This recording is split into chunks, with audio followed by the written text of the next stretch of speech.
Bonjour, bienvenue dans le podcast Ta parole, mon cœur, le podcast chrétien centré sur la parole de notre Seigneur et son impact merveilleux dans nos cœurs et dans nos vies. Je suis Sophie Camilia et je vais partager avec vous ce que Dieu me permet d'apprendre en nourrissant ma relation avec lui à travers l'étude de sa parole, la prière et toutes mes expériences au quotidien. C'est parti!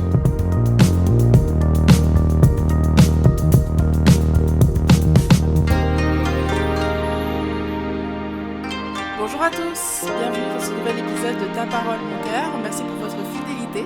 Aujourd'hui, j'aimerais partager avec vous une étude d'un livre que j'aime bien. Bon, ce n'est pas mon préféré, mais c'est un livre que j'apprécie beaucoup parce qu'il est très philosophique, les Proverbes. Et je mets le mot philosophique entre guillemets parce que, contrairement à un livre purement philosophique, dans les Proverbes, la philosophie, la sagesse, la maxime n'est pas envisagée en dehors de la crainte de Dieu, de la révérence envers Dieu. Dans Proverbes 1:7, c'est déjà clairement posé, la crainte de l'Éternel est le début de la connaissance. Le mot connaissance est parfois traduit par sagesse, science, discernement, compréhension. Et je pense que Jésus est déjà présent dans ce verset parce que qui a été pleinement homme et a pleinement été dans la crainte de l'Éternel, c'est-à-dire dans une révérence complète et parfaite envers Dieu, c'est Jésus. Jésus a incarné parfaitement la crainte de l'Éternel et nous a donc donné l'exemple à suivre. En cela, je pense qu'il a déjà ici une trace ou une annonce de Jésus, dans le sens où si Jésus incarne la crainte de l'Éternel, il est donc la crainte de l'Éternel. Je peux donc dire que Jésus est le début de la connaissance de la sagesse. Et c'est confirmé, je pense, par Jésus quand il dit « Je suis le chemin, la vérité et la vie ». Mais pour en revenir aux proverbes, ils auraient été écrits en partie par le roi Salomon. J'imagine que ce n'est pas lui avec sa plume le soir à la bougie, mais certainement à travers des scribes ou en concertation avec les sages de son époque pour regrouper un ensemble de bonnes pratiques pour l'éducation, l'instruction de l'élite, des jeunes hommes de la cour et des fils du roi lui-même. Cet ensemble de pensées, de sagesse, d'exemples de bon sens nous sont donnés à nous qui sommes en Christ, car nous sommes un sacerdoce royal, un peuple élu, comme l'a dit Pierre dans 1 Pierre au chapitre 2. Les proverbes ne sont pas des promesses de Dieu. Cela dit, je pense qu'il y a tout de même quelques promesses de Dieu à certains endroits. Par exemple, dans Proverbe 1, à partir du verset 20, « La sagesse crie dans les rues, elle élève sa voix dans les places, elle crie à l'entrée des lieux bruyants. Aux portes de la ville, elle fait entendre ses paroles. Jusqu'à quand, stupides, aimerez-vous la stupidité ? Jusqu'à quand les moqueurs se plairont-ils à la moquerie ? Et les insensés haïront-ils la science ?» La sagesse est personnifiée. Et qui a personnifié, incarné la sagesse aussi parfaitement que Jésus ? Personne, je pense, à part lui. Proverbe 1, verset 23. Tournez-vous pour écouter mes réprimandes. Voici, je répandrai sur vous mon esprit, je vous ferai connaître mes paroles. Donc là, la promesse du Saint-Esprit est on ne peut plus claire. Et plus loin, au Proverbe 1, verset 33, « Mais celui qui m'écoute reposera avec assurance, il vivra tranquille et sans craindre aucun mal. » J'ai mis ces versets en parallèle avec ce qu'annonce Jésus dans Jean 14, versets 25 jusqu'à 27. « Je vous ai dit ces choses pendant que je demeure avec vous, mais le Consolateur, l'Esprit Saint, que le Père enverra en mon nom, vous enseignera toutes choses et vous rappellera tout ce que je vous ai dit. » Donc là, on retrouve ce qui a été promis, Proverbe 1, verset 20 et verset 23. « Je vous laisse la paix, je vous donne ma paix. Je ne vous donne pas comme le monde donne, que votre cœur ne se trouble point et ne s'alarme point. » Et donc je trouve ça juste incroyable que dans les Proverbes, qui n'est pas un livre prophétique à la base, je puisse y trouver déjà des traces, des annonces de Jésus et des promesses de Dieu qui vont se réaliser en Jésus. En tout cas, je me suis arrêtée dans Proverbe 18 et je vous propose je vais m'arrêter verset par verset plutôt. Versets 1 et 2. Celui qui se tient à l'écart cherche ce qui lui plaît. Il s'irrite contre tout ce qui est sage. Ce n'est pas à l'intelligence que l'insensé prend plaisir, c'est à la manifestation de ses pensées. Au début, ces versets m'ont fait penser aux fake news. J'ai marqué dans mon journal, en gros, fake news. Je m'explique. En fait, là, c'est un appel, un avertissement, une exhortation à ne pas chercher sa propre sagesse, sa propre vérité. Et les fake news, quelque part, c'est ça. Les théories du complot aussi. Nous vivons dans un monde qui remet systématiquement en cause les sachants, les scientifiques, pas de manière saine, mais de manière presque maladive. Ou à partir du moment où quelqu'un sort du lot, il est remis en cause, pas forcément à cause de ce qu'il ou elle dit, mais surtout car on veut remettre en cause toute autorité quelle qu'elle soit. Sauf que si on remet toujours en cause et si facilement l'autorité que l'on voit, combien est-ce facile de remettre en cause une autorité qu'on ne voit pas. Et je pense que ces versets ne sont pas contre l'esprit critique, le fait de poser des questions, de vouloir s'informer, de se construire un point de vue équilibré sur un sujet, mais penser que ma sagesse, ma vérité est supérieure à celle de mon prochain, je pense que ça peut mener à des dérives, et on le voit dans nos sociétés actuelles. Verset 3. Quand vient le méchant, vient aussi le mépris, et avec la honte vient l'opprobre.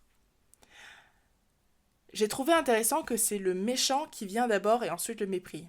Et c'est encore plus intéressant dans le cas de la honte, c'est la honte qui vient d'abord et ensuite l'opprobre. Alors que moi, dans ma logique, j'aurais dit que d'abord on est dans l'opprobre, d'abord il y a une opprobre, une humiliation, et c'est ça qui fait honte. Mais là non, le fait d'être dans la honte amène l'opprobre. Le fait d'avoir un cœur méchant amène le mépris. Comme si le mépris et l'opprobre ne sont que des symptômes du mal que sont la méchanceté, le cœur méchant et le cœur qui est dans la honte. D'où l'intérêt de tout le message de Jésus de nous enlever cette honte, de nous enlever cette méchanceté qui est dans notre cœur, parce que c'est ça qui amène l'opprobre et c'est ça qui amène le mépris, les fruits de la méchanceté. Verset 4. Les paroles de la bouche d'un homme sont des eaux profondes. La source de la sagesse est un torrent qui jaillit. Je pense que c'est un verset annonciateur de Jésus de nouveau, car dans Jean 4, versets 10 à 15, Jésus met en parallèle le puits de l'homme et la source d'eau vive qui vient de lui. Jésus lui répondit, « Si tu connaissais le don de Dieu et qui est celui qui te dit « Donne-moi à boire », tu lui aurais toi-même demandé à boire et il t'aurait donné de l'eau vive. « Seigneur, lui dit la femme, tu n'as rien pour puiser et le puits est profond. D'où aurais-tu donc cette eau vive ? Es-tu plus grand que notre père Jacob, qui nous a donné ce puits et qui en a bu lui-même ainsi que ses fils et ses troupeaux ? » Jésus lui répondit, « Quiconque boit de cette eau aura encore soif, mais celui qui boira de l'eau que je lui donnerai n'aura jamais soif, et l'eau que je lui donnerai deviendra en lui une source d'eau qui jaillira jusque dans la vie éternelle. » La femme lui dit, « Seigneur, donne-moi cette eau, afin que je n'ai plus soif, et que je ne vienne plus puiser ici. » Je reprends Proverbe 18, verset 5. « Il n'est pas bon d'avoir égard à la personne du méchant, pour faire tort au juste dans le jugement. Les lèvres de l'insensé se mêlent aux querelles, et sa bouche provoque les coups. La bouche de l'insensé cause sa ruine, et ses lèvres sont un piège pour son âme. Les paroles du rapporteur sont comme des friandises, elles descendent jusqu'au fond des entrailles. Celui qui se relâche dans son travail est frère de celui qui détruit. Le nom de l'Éternel est une tour forte, le juste s'y réfugie et se trouve en sûreté. La fortune est pour le riche une ville forte. Dans son imagination, c'est une muraille, c'est une haute muraille. Avant la ruine, le cœur de l'homme s'élève, mais l'humilité précède la gloire. À partir de ces versets, j'ai entouré les mots ruine, détruit, tour forte, ville forte, haute muraille, ruine, palais, pourvoir, plus loin dans le chapitre. C'est le même champ lexical que dans Ésaïe 25, par exemple, où vous pouvez écouter l'épisode 10, dans lequel j'étudie ce chapitre d'Ésaïe. Et on retrouve cette vérité que Dieu est un refuge et surtout qu'il fait tomber les villes fortes. Il m'accompagne pour traverser les épreuves et en sortir victorieuse. Il détruit la forteresse autour de mon cœur, détruit mon cœur de pierre pour le remplacer par un cœur de chair. Dieu m'exhorte à faire attention à mes paroles qui peuvent être blessantes. Il m'exhorte à me laisser transformer et adoucir, et à ne pas me faire des idoles des choses matérielles, ne pas les utiliser comme une forteresse ou comme un bouclier, alors que c'est Dieu qui devrait être ma forteresse, mon refuge. Et il va encore plus loin en disant qu'il ne faut pas m'imaginer être en sécurité dans une forteresse matérielle, une forteresse vaine. Verset 13, on continue avec des exhortations. Celui qui répond avant d'avoir écouté fait un acte de folie et s'attire la confusion. L'esprit de l'homme le soutient dans la maladie, mais l'esprit abattu, qui le relèvera? Un cœur intelligent acquiert la science et l'oreille des sages cherche la science. Et ensuite, là, on arrive à un verset, au verset 16, verset que je n'avais pas vraiment compris au début. Les présents d'un homme lui élargissent la voie et lui donnent accès auprès des grands. Et au début, je me suis dit, mais Dieu encourage les pots de vin? Comment ça, les présents d'un homme donnent accès au plus grand? Mais si je mets Jésus là-dedans, le cadeau de Jésus élargit la voie. Le don de Dieu tel qu'on l'a vu un peu plus tôt dans Jean 4, entre le verset 10 et verset 15, où il dit à la femme à qui il a demandé à boire, si tu connaissais le don de Dieu. Donc le don de Dieu, c'est Jésus. Et ce don de Dieu élargit la voie, ouvre la voie, élargit le chemin et donne accès non pas au plus grand AUX, mais au plus grand AU. Et là, c'est plus clair, effectivement. Verset 17, le premier qui parle dans sa cause paraît juste. Vient sa partie adverse et on l'examine. Le sort fait cesser les contestations et décide entre les puissants. Des frères sont plus intraitables qu'une ville forte, et leurs querelles sont comme les verrous d'un palais. C'est du fruit de sa bouche que l'homme rassasie son corps, c'est du produit de ses lèvres qu'il se rassasie. Le fruit de la bouche de qui? De ma bouche? C'est ça qui me rassasie? Le fruit de ses lèvres, des lèvres de qui? Les miennes? Qui me rassasie? Je n'ai pas l'impression. Et je pense qu'on parle d'ici de la bouche de Jésus, des lèvres de Jésus, car ce sont bien les paroles de Jésus qui rassasient vraiment. Verset 21, la mort et la vie sont au pouvoir de la langue. Quiconque l'aime en mangera les fruits. Et voici comment j'interprète ce verset. Ce que je confesse mène soit à la vie ou à la mort spirituelle.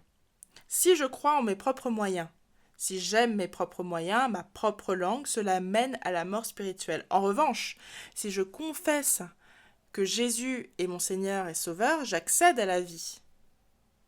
Quiconque l'aime en mangera les fruits. Les fruits sont donc déterminés par ce que nous aimons. Quiconque aime Jésus mangera les fruits de cette relation avec le Seigneur. Verset 22. Celui qui trouve une femme trouve le bonheur. C'est une grâce qu'il obtient de l'Éternel. Bon, là, c'est clair, je suis parfaitement d'accord. Mais est-ce qu'ici, on ne pourrait pas considérer la femme ou l'épouse comme représentant l'Église? Quelles seraient donc les implications de cette interprétation dans ce verset spécifiquement? Bon, je ne maîtrise pas cette théologie et je n'ai rien reçu de particulier par rapport à cela, donc je préfère pour l'instant rester terre à terre, au premier degré. Verset 23. Le pauvre parle en suppliant et le riche répond avec dureté. Celui qui a beaucoup d'amis les a pour son malheur, mais il est tel ami plus attaché qu'un frère. Il y a bien un ami qui nous aime, qui est plus attaché à nous qu'un frère, et c'est bien Jésus. Et il l'a prouvé par des actes. Jean 15, verset 13, il n'y a pas de plus grand amour que de donner sa vie pour ses amis. On dirait que Dieu a comme dissimulé des traces de Jésus, des annonces de Jésus, quelques promesses dans ce texte. Après, c'est peut-être parce que je le cherche que je le trouve, mais ce qui est biblique en même temps. Ce que cela m'apprend, c'est qu'il y a plusieurs niveaux de lecture, plusieurs profondeurs dans les textes. J'imagine les enfants de la cour ou les fils de Salomon écoutant ces préceptes, ces proverbes, pour qu'ils puissent grandir en sagesse, en intelligence et en discernement. J'imagine Jésus aussi, enfant, en train de lire ses rouleaux, lui aussi, ou en train de les écouter. Et puis, nous, chrétiens, qui sommes co-héritiers et qui prenons pour nous ces textes, en plaçant Jésus d'abord, car il est le commencement de la sagesse et la source de vie, la source d'eau vive. Et comment tout cela doit-il me changer ? Nous sommes enfants du roi, et comme Salomon voulait que ses enfants s'instruisent et grandissent en sagesse, Dieu souhaite que nous nous instruisions et grandissions en sagesse. Pas la sagesse humaine, la philosophie, mais la sagesse qui commence par Jésus, la sagesse qui commence par la crainte de l'Éternel. Einstein a dit « Le hasard, c'est Dieu qui se promène incognito ». Et une anecdote que j'ai entendue pendant ce confinement, pendant cette crise du Covid-19, confirme bien que même les scientifiques, croyants ou pas, sont obligés de s'en remettre au hasard, donc Dieu qui se promène incognito, pour valider leurs recherches et leurs résultats surtout. Lorsqu'ils testent un nouveau médicament ou un traitement pour une nouvelle maladie, donc la Covid-19 dans ce cas, ils font ce qu'ils appellent une randomisation de ceux qui participent au test. Randomisation, ça vient de random en anglais, qui veut dire au hasard. Et il faut que, au hasard, les sujets des tests soient répartis entre deux groupes distincts. À un groupe, on va proposer le traitement, et à l'autre, on va proposer un placebo, donc pas de traitement, et ensuite on regarde les résultats. Mais sans cette étape de la randomisation, les résultats ne sont pas exploitables scientifiquement. Sans le sceau du hasard, donc Dieu qui se promène incognito, d'après Einstein, le résultat est nul. Et quand j'ai entendu ce process, j'ai fait waouh.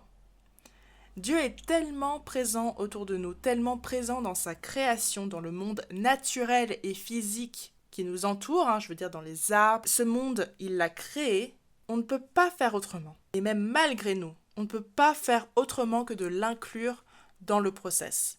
Et la seule différence, c'est que moi, nous chrétiens, nous le reconnaissons et nous cultivons une relation avec ce Créateur et le monde, lui, non.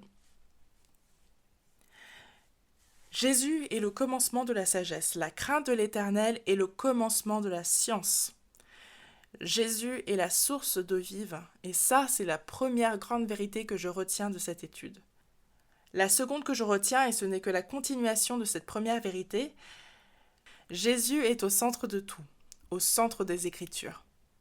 Alors oui, les proverbes sont des maximes, un recueil de préceptes, d'exemples de bonne conduite, du bon sens, mais il y a une autre dimension à ce texte qui m'est révélée, je pense, à la lumière de l'Évangile, à la lumière du ministère terrestre de Jésus et de son enseignement.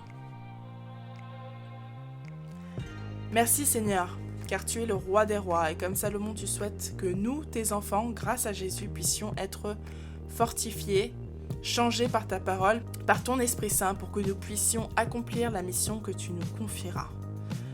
Je te rends grâce car tu ne nous laisses pas sans guide. Tu nous as donné Jésus pour être le point de départ de la recherche de la sagesse. Tu nous as donné Jésus pour être le chemin vers la sagesse. et tu nous as laissé ta parole. Tu nous as donné ton Esprit Saint pour que nous puissions la comprendre et surtout l'écrire dans nos cœurs et l'appliquer. Au nom de ton Fils, au nom de mon ami Jésus. Amen. Merci pour votre écoute. À la semaine prochaine si Dieu le veut. Et la semaine prochaine, je pense que je vais plutôt faire un bilan, un état des lieux de ce que j'ai appris jusqu'ici. Quelque part faire un épisode de fin de saison pour ouvrir une nouvelle saison à partir du mois d'août. Bon, j'y réfléchis encore, je vais prier là-dessus encore cette semaine. En tout cas, retrouvez tous les épisodes sur taparolemoncoeur.com et sur YouTube également sur la chaîne du même nom. Et en attendant, soyez bénis.